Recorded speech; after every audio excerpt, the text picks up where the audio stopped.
દરેક સાચી ખબર પાછળ હોય છે એક નામ, જે નિડર બનીને સાચી વાત દુનિયા સમક્ષ મૂકે છે। સાચી વાત કહેવા માટે જોઈએ એક અવાજ, એક ભરોસો, એક પ્રમાણ।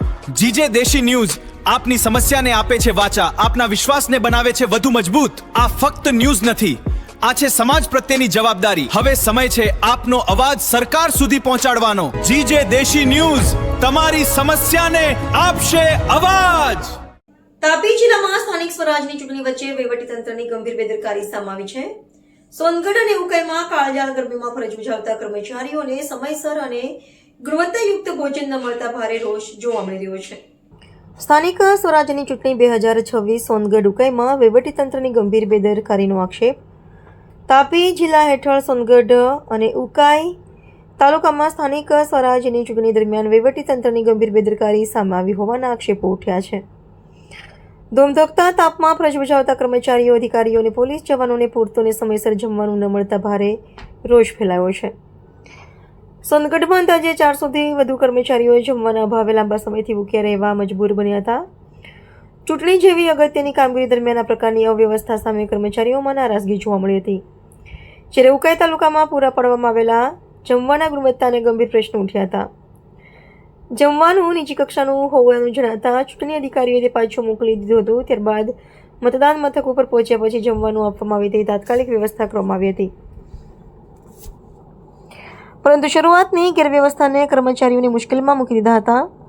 આ સમગ્ર મામલે ભૂમિ નામની એજન્સીને મળેલા જમવાના કોન્ટ્રાક્ટર પણ સવાલો ઉઠી રહ્યા છે।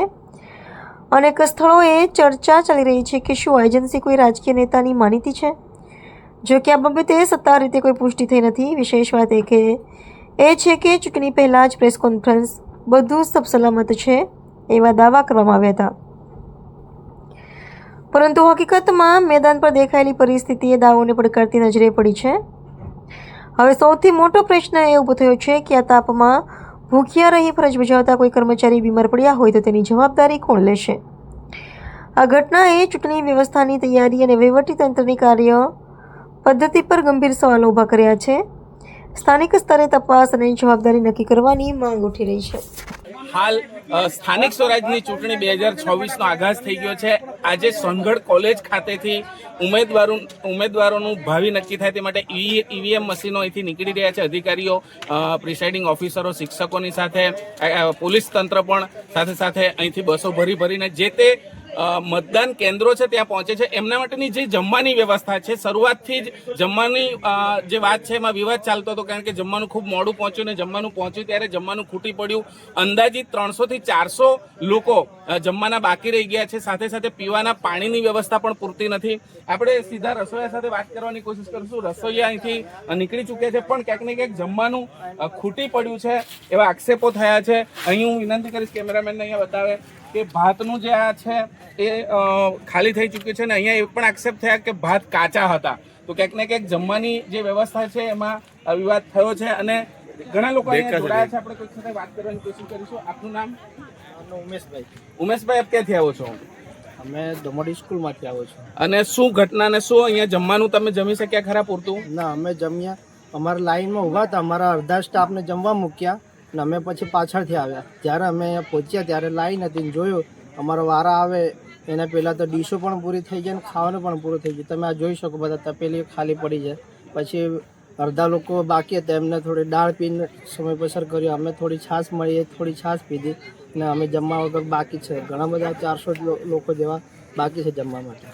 જી, અહીં ગઈકાલે જ જિલ્લા કલેક્ટર દ્વારા એક પ્રેસ કોન્ફરન્સ યોજવામાં આવી હતી અને સબ સલામતના દાવાઓ કરવામાં આવ્યા હતા। ગરમીમાં કોઈ પણ વ્યક્તિને જરા અમથી પણ તકલીફ ન થાય એવા નિવેદનો બંધ એર કન્ડિશન ચેમ્બરોમાં થયા, પણ જમીની હકીકત એ છે કે પોલીસ તંત્ર, પ્રિસાઇડિંગ ઓફિસરો, શિક્ષકો અહીંયા આ ગરમીમાં અત્યારે હાલના 2:30 વાગ્યા છે ને 2:30 વાગ્યાના સમયમાં 1:30 વાગ્યો છે ને 1:30 વાગ્યાના સમયમાં એ ક્યાં જશે? અને શું અત્યારે એવી કોઈ બીજી કોઈ વ્યવસ્થા ખરી કે આસપાસ કોઈ હોટલ હોય ને ત્યાં તમે જઈ શકો અહીંથી નજીકમાં? એવી વ્યવસ્થા છે, પણ અમને સૂચના ઉપરથી આપે તો અમે જઈ શકીએ, નામ કેવી રીતે જઈ શકાય? કંઈક બીજી એ પણ વાત છે, કારણ કે અહીંયા જમવાનું પતે પછી તરત જ તમારે ઈવીએમ મશીન અને જે તે કીટ છે એ લઈને તમારે મતદાન કેન્દ્ર પર જે તે સમયે વહેલા પહોંચવાનું હોય છે, અહીંથી બસો ઉપડી જવાની છે. તો કંઈક એ પણ બની રહ્યું છે કે સમયસર જો અહીંથી ઈવીએમ સાથેની જે કીટ છે ને જે અધિકારીઓ છે સમયસર મતદાન કેન્દ્રે પહોંચે તો એની આવતીકાલની તૈયારીઓ ન કરી શકે. પણ ક્યાંક ને ક્યાંક જમવાનું ખૂટ્યું છે અને અહીંયા હવે શું વ્યવસ્થા થાય એ જોવું રહ્યું. હું છું બ્યુરો ચીફ નરેશ માળી, જીજે દેશી ન્યૂઝ, તાપી. શું નામ ભાઈ કોન્ટ્રાક્ટરનું? આ જમવાનું અહીંયા સોનગઢ કોલેજ, હા પણ સોનગઢ કોલેજમાં જમવાનું જે કોન્ટ્રાક્ટ લાગ્યો છે કે શું નામ છે એનું? એનું છે અલ્પેશભાઈ. અલ્પેશભાઈ કેવા? અલ્પેશભાઈ તો મને ખબર નથી સાહેબ. કયા ગામના છે? રેવાવાડી, કાઠિયાવાડી છે. કાઠિયાવાડી. તમને કોન્ટ્રાક્ટ કોણે આપ્યો? અમે તો મજૂરિયા માણસ છીએ. તમે અલ્પેશભાઈ ના મજૂર છો? ના, અમે તો બીજા દ્વારા હસ્તક આવેલા છીએ. એટલે પેટા કોન્ટ્રાક્ટમાં આવ્યા છો? પેટા કોન્ટ્રાક્ટમાં કેટલા જણનું જમવાનું કીધેલું હતું? 1000 માણસનું કીધેલું હતું. તો તમે આટલા બધા લોકોનું ઘટી ગયું તો કેવી રીતે સાહેબ ઘટ્યું? મને ખબર નથી, નવો છે આમાં તો મને કઈ ખબર નથી. એવું નહીં, પણ તમને કેટલા? મેં તો રસોઈ બનાવતો નથી, એ માણસ ત્યાંથી રસોઈ બનાવીને મોકલે, બરાબર છે. આપણને કઈ લેવા દેવા નહીં એમાં સાહેબ. રસોઈ કઈ જગ્યાએથી બનાવીને મોકલી? એ અહીંયા ઉચ્છલ માંથી બનાવે છે એ લોકો. ઉચ્છલ આવારઘાટ માંથી? હમ. તો ત્યાંથી રસોઈ લઈને તમે અહીંયા આવ્યા? ના, અમે જ નથી, અમે તો પૌવા લઈને આવલા હતા. બરાબર. તો આટલા બધા લોકોનું ઘટી ગયું એની વ્યવસ્થા શું થશે? ફોન કરો, ફોન નંબર આપું લો. તાપી જિલ્લાના ઉકાઈ ખાતે પહોંચ્યા છે. જીવન સાધના હાઈસ્કૂલ પરથી તમામ ઈવીએમ મશીન રવાના કરવાની જે પ્રક્રિયા છે એ હાથ ધરવામાં આવી. ચૂંટણી અધિકારીની સાથે તમામ લોકો અહીંયા હાજર હતા અને અહીં પણ પરિસ્થિતિ સોનગઢની જેમ જે જમવાની બાબત છે તેમાં સોનગઢ કરતાં પણ ગંભીર પરિસ્થિતિ અહીંયા જણાય, કારણ કે સવારથી જ જે તે જીઆરડી, પોલીસ તંત્ર, પ્રિસાઇડિંગ ઓફિસરો, શિક્ષકો સવારના 5 વાગ્યાના સ્થળ પર આવતા હોય છે, ભૂખ્યા તરસે આવતા હોય છે. તો એમની જમવાની વ્યવસ્થા સમયસર થવી જોઈતી હતી, પણ અહીં પણ જમવાનું સમયસર ન પહોંચતા અને હલકી ગુણવત્તાનું જે ખાઈ ન શકાય એવી ગુણવત્તાનું જમવાનું પહોંચ્યું ત્યારે એ જમવાનું પાછું રવાના કરી દેવામાં આવ્યું અને એજન્સીને બ્લેકલિસ્ટ કરવાની તજવીજ હાથ ધરવામાં આવી ચૂંટણી અધિકારી દ્વારા. તો ક્યાંક ને ક્યાંક નારાજગી જમવા બાબતની ઉકાઈના આ કેન્દ્ર પર પણ આપણને જોવા મળ્યું. અને હાલ જે એજન્સી છે એની આખા જિલ્લામાં ક્યાં ક્યાં આ જમવાનું પીરસવાની જે જવાબદારીઓ સોંપવામાં આવી છે વહીવટી તંત્ર દ્વારા એ પણ ખૂબ મોટો પ્રશ્ન છે, કારણ કે જે તે કર્મચારીઓ છે મોટી સંખ્યામાં, હજારોની સંખ્યામાં ચૂંટણી અને સુપેરે પાર પાડવા માટે સખત પરિશ્રમ કરતા હોય છે. તેવા સમયમાં એમને ભોજન સમયસર મળવું જોઈતું હતું પણ એ મળ્યું નથી. અને હાલ જે મતદાન મથકો છે ત્યાં ભોજન પહોંચાડવાની કામગીરી હાથ ધરવામાં આવી છે. હાલ 2:30 વાગ્યાનો સમય થવા આવ્યો છે. હવે એવા સમયમાં એ ત્યાં ઈવીએમ લઈને પહોંચે છે અને એમને સમયસર ક્યારે જમવાનું મળે છે એ તો જોવાનો પ્રશ્ન રહ્યો. પણ ક્યાંક ને ક્યાંક એક એજન્સીના ભૂલના કારણે હજારો કર્મચારીઓને ભૂખ્યા રહેવાનો ચોક્કસથી વારો આવ્યો છે. હું ઉકાઈ મામલતદાર, ચૂંટણી અધિકારી, તાલુકા પંચાયત મતદાર વિભાગ. આપનું નામ? એચવી દુધા. સર, શું થયેલું અહીંયા જે જમવાને લઈને જે પ્રોબ્લેમ ઊભી થઈ છે સોનગઢ અને ઉકાઈમાં બી ફરિયાદ ઉઠી છે, તો ઉકાઈમાં શું હતું? જમવાને લઈને એવી ફરિયાદ થઈ છે કે ભૂમિ એજન્સી એમને આ કોન્ટ્રાક્ટ આપવામાં આવેલો જમવા બાબતનો, અને એ લોકોને આપણે 9 થી 10 વાગે જમવાનું પહોંચાડવા માટે સૂચના આપેલી. તેમ છતાં એ લોકો 12 વાગે અહીંયા પહોંચેલા.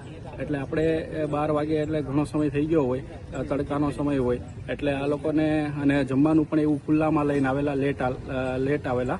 એટલે આપણે એ લોકોને અને જમવાનું જોતા આપણો સ્ટાફ પણ એ કે આ જમવાનું અમારે ના ચાલે, એટલે અમે લોકલ વ્યવસ્થા મતદાન મથક ઉપર જ કરાવી દીધેલી છે અને રૂટને રવાના કરી દીધો છે. સાહેબ, ખૂબ જ હલકી કક્ષાનું જમવાનું આપવામાં આવેલું છે અને સોનગઢમાં બી આવી ફરિયાદ ઉઠી કે જમવાનું જ ખૂટી ગયું. તો સાહેબ, આવી એજન્સી પર શું કાર્યવાહી થશે? આવી એજન્સી માટે અમે અહીંયાથી લખી દીધેલું છે આ એજન્સીને બ્લેકલિસ્ટ કરવા માટે.